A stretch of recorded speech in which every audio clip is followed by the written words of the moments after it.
This short course is one of 10 courses written for people who would like to work with marginalised groups such as refugees, asylum seekers, people who find themselves homeless, recovering drug addicts, and people who find themselves marginalised. The course aims to use photography as a way of building confidence, networks, social groups, and positivity. The module aims to think about portrait photography, and in particular how it can be used as a way of engaging with people. We have not looked so much at the technical issues within photography, but you can find more about this at the end of the slides. We hope you enjoy it. We'll be looking at some underlying ideas about different portraits, some photographers who have made portraits when working with marginalised groups, and we will also be thinking about how to make portraits. So have a think for a minute. If money wasn't a problem, what portrait would you like taken of yourself? Where would it be taken? Imagine what you would want to look like and who would you want to see it? Who would you like your portrait seen by? Family, friends, strangers, people who you might want to tell your story to. Your image might also be seen by people you don't know, perhaps in 100 years' time. Think about the future. How would you want to be remembered? Would you put any words into your picture? So what is a portrait? Before photography, somebody's look was captured through a painting, a sketched picture, sculpture and other creative mediums. Portraits were used to display the power, importance, social class, wealth and taste of the sitter, and were usually commissioned by richer people.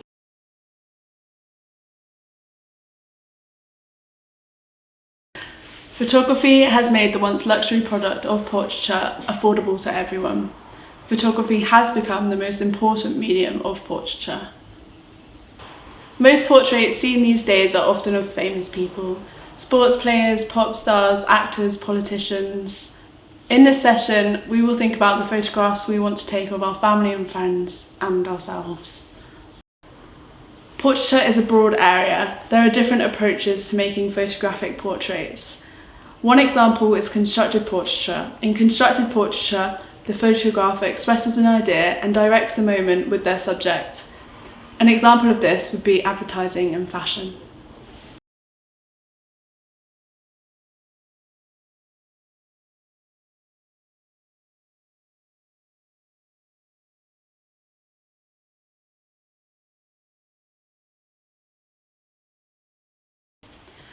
Another approach is candid portraiture. This involves photographing people often without their knowledge. It involves people who are behaving naturally or living life unaware and not thinking about the camera.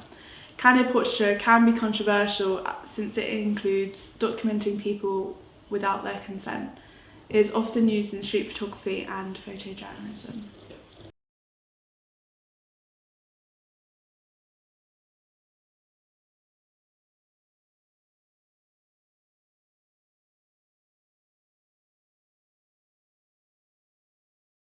Another example is environmental portraiture.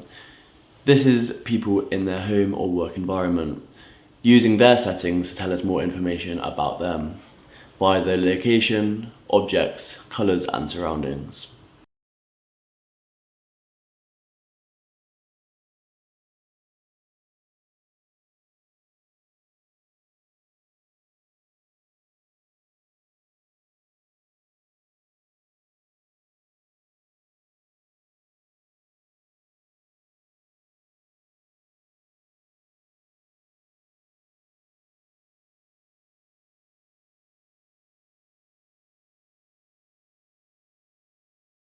Creative storytelling through portraiture. This way of creating uses elements that are created either physically or digitally to create a narrative within a single image and a group of images. This story can be brand new or an already existing story. Everything about the final image will be thought about and carefully placed in order to create the right feeling within the frame.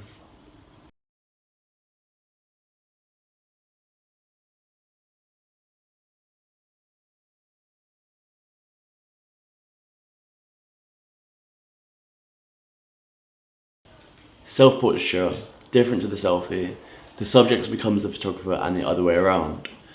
Self-portraits can involve a performance for the camera and offer an opportunity for self-reflection and experimentation. We have control over how we're seen by the camera, rather than being seen as someone else wants to see us. You can be exactly who you want to be.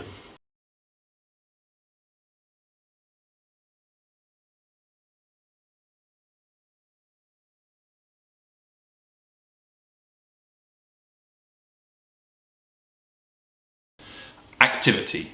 Set up a portrait studio wherever you can find space. This could be inside or outside. Think about how you want the mood of the lighting to be. Do you want it to be mysterious or clear or dramatic? And any other things you could think of. Try taking images of each other. What is the role of the photographer? What is the role of the sitter? Who might these images be for?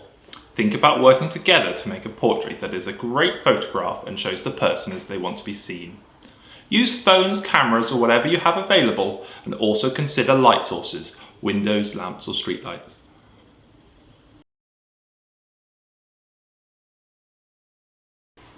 In photojournalism and documentary photography, the subjects can sometimes come across as exotic creatures that have no say on the way and the why they are represented.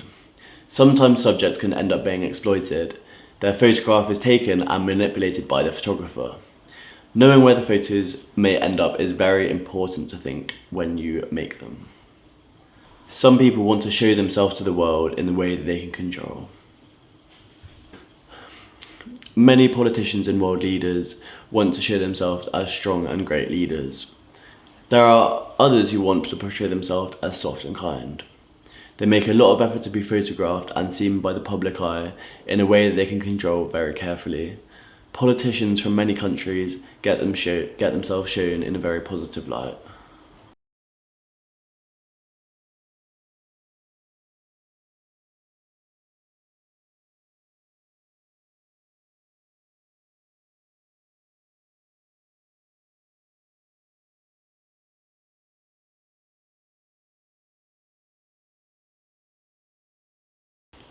Sam Evans seeks to raise questions about how the UK's migration system is treating those who arrive in the country.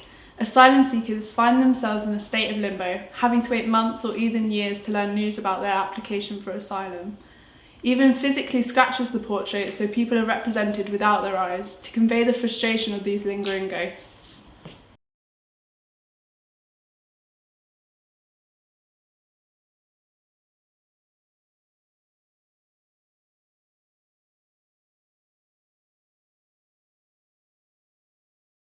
Andrea Serrano's Nomads. In 1990, Andrea Serrano created a project with the homeless people in New York. He photographed them in the subway using a large format camera and flash equipment to make it feel like a studio.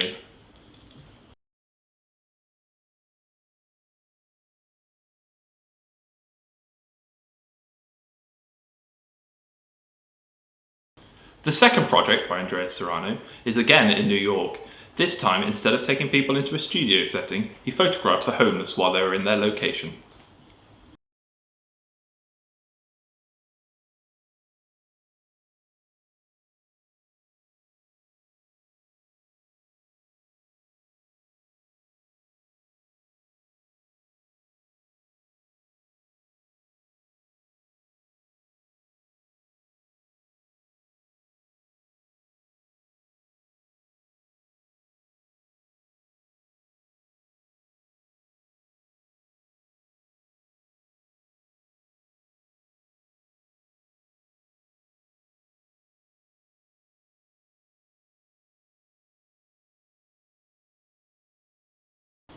Activity. Take it in turns. Decide how you'd like to be photographed. Tell the photographer how you want to be seen. If you do not want to have your face seen, think about other parts of your body. Also consider using props to tell the tale that you want to tell. When you have the photograph taken, think about how you might like to be positioned. Think about how far away the camera is from you, and also think about how you're holding your body. Are your arms folded? Are they in the air? Maybe you're covering your face. Are you happy with the lighting setup? When you have taken the photographs, look at them together and discuss which ones you did and did not like.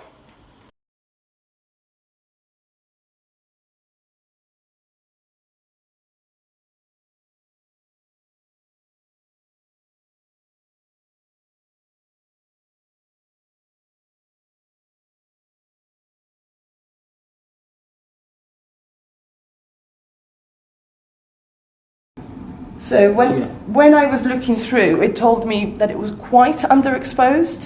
So I want to actually allow more light in. Right, okay. So I can either slow down the speed, the shutter speed, or I can make the aperture bigger.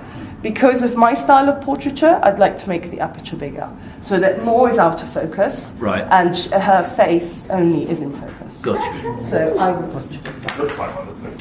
And also, I mean, you can see here, you can see this is the digital display that will show you if it's in or underexposed or overexposed or just right. Can you see this measure here? Yeah. And so it's showing you probably slightly underexposed. Yeah. And that's how I would. So you would adjust the aperture then, you're saying, to get that back in the middle? Yes. Right, rather than the speed? Yes, because too slow, if I do it too slow, then it won't be sharp enough. And there will be some, just from breathing, just natural breathing will cause movement. Depending on the lighting conditions, I would work with 160 minimum. Right. 125 is a limit, Yeah. 100 is just too risky. Right. And So- it depends on your camera, you know, and maybe this is not so fast at autofocus and sharpness is, you know, it's not its strong point. So it does depend on the tools that you have as well.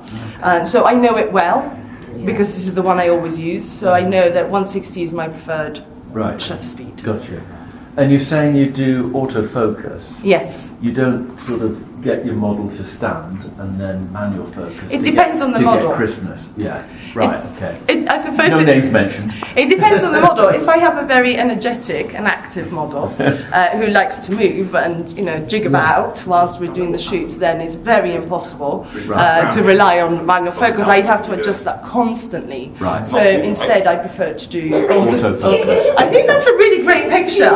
Can we do it like that? And I think what's really nice is if she feels comfortable, she does things, then I capture that as well. Because then it feels more organic. I am not. Yeah, so if you stand there, okay. So look up towards the light a little bit.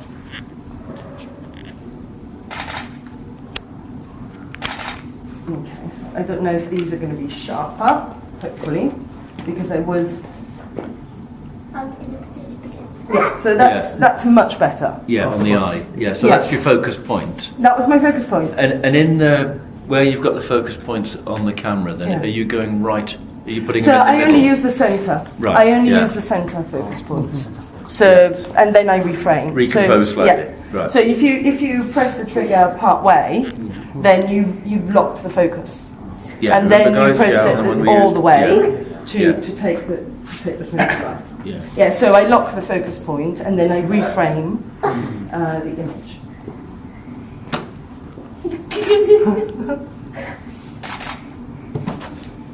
So actually, because you see, this is quite soft. That's a bit blurred there. Yeah, it's quite blurred there, the detail. Which oh, is look okay. at this. Yeah, it's fine for me.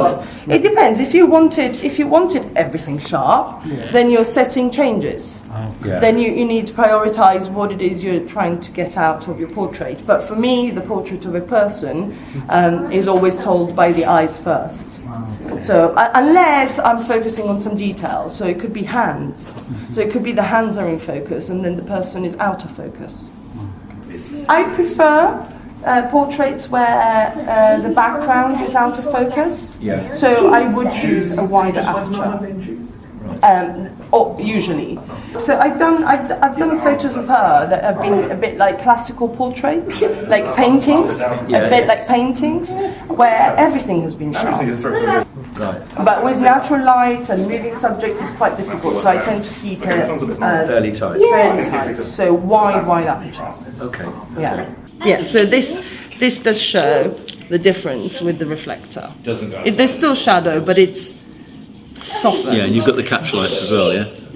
Yeah, still there. Yeah. In the that very one, clearly, that one's lovely very in there, clearly. Yeah. So we've got a nice white eye as well. Yeah, it looks great.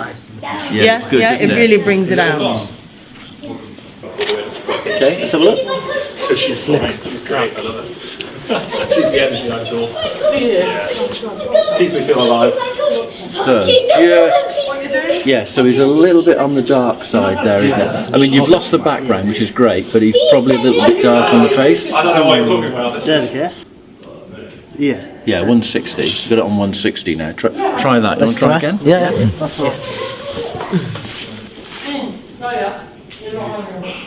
So half press first. Yeah, half press it first to get him. One more. Okay, let's go up. So it's just that one. So we just. Yeah, so if we look at the jacket, we've lost a bit of jacket on the previous one, whereas on this one, we're now getting it, and your face is a lot more, a lot clearer. Actually, it does look good, quite enlarged up, doesn't it? Yeah, you see so much detail. Tail. I'm pheasant. And here you see the eye that's away is sharper than the eye that's near. So You want to change it the way around, would you? as a preference, you would change the one that's near the viewer as the one that's sharp, and the one that's away as the one that's out of focus. So you just focus on that eye first when you're doing the focus point.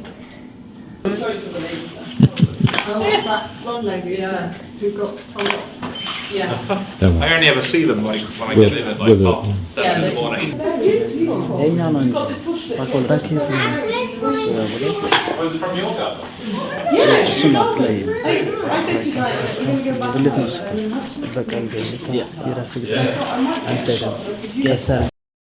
What's your history within photography? So it's quite recent. I studied in a different subject before coming to this master's, and I come from an economics background. And then, because of health reasons, my career ended, and I spent a lot of time at home recovering. And during that period, my husband bought me a small digital camera to start with, and I thought I could never pick it up because of the technicalities. But slowly and steadily, I sort of trained myself with the use of some magazines at the beginning. I started making portraits of people, and it just went from there. So it was quite recent, in the last 6-7 years. Steph, what do you gain from the photographic process? So I've learned with time that it's quite therapeutic. So it's become a way of. Initially I started because my memory has been affected by the illness that I had. And it, not in a way that is very apparent, but I'm scared of losing memories. And so I thought with photography I could capture those, and especially moments with people that I'm close to. And then it became something I felt almost addicted to, that I had to make more portraits, and then I was never getting the one I was aiming for, and yet I didn't have an aim in mind. Yeah. And I just continued to make these photos. And I realized that through making portrait photographs, I heal a little bit of myself. It's quite therapeutic. So in a sense, it gave me a sense of purpose. And in another way, it gives me time to reflect upon experiences, upon relationships and connections. And I just value that. I value that time with the person I'm photographing, especially if it becomes something quite intimate with family and close relatives. I tried lots of things. So I tried landscape photography, and I tried different styles in portraiture. And what I liked the best was capturing someone as they are in the moment, without too much posing, without too much staging. And it's really like freezing a memory and capturing a bit of the intimacy that I have with them, or the connection that I have with them in that moment, and keeping it. And it becomes a bit of a treasure. And it is all about the connection with people that I'm photographing. So it isn't just family. It has expanded during my practice. But it is about that person-to-person connection. Can you remember the first photograph that you took that was really successful? Yes, very clearly. I never believed in myself as a photographer. I thought that because I was self-taught, that I was a bit of an amateur, and definitely I didn't consider the depth of the photos that I was taking. And then I was asked to bring a photo of an artist I really admired. And why didn't I try to make something similar? That was the question that was asked of me.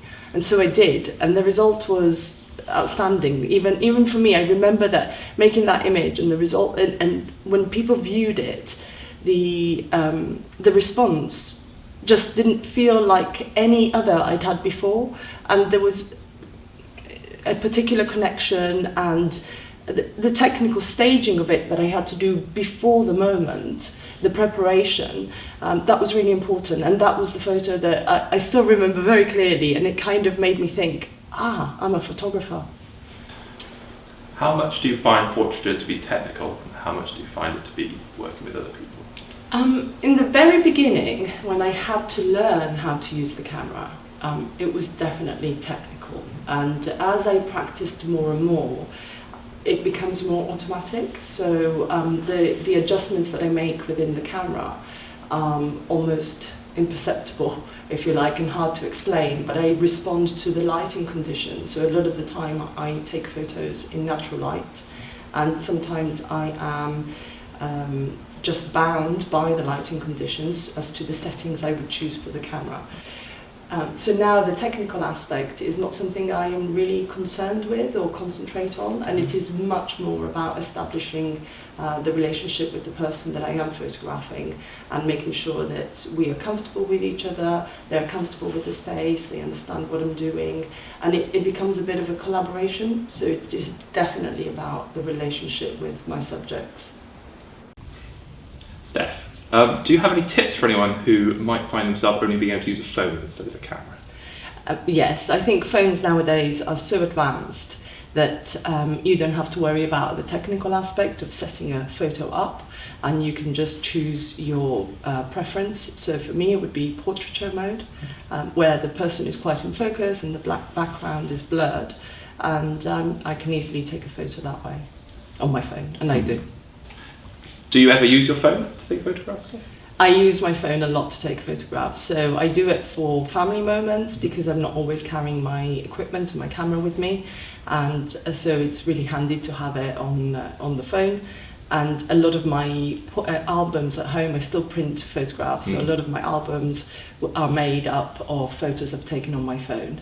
And sometimes also just noticing moments as I take a walk, or I'm around a place that is interesting, has particular light or some detail, then I can use my phone, and I know that moment is captured and not lost. Steph, if money was no object, where and who would you like to photograph?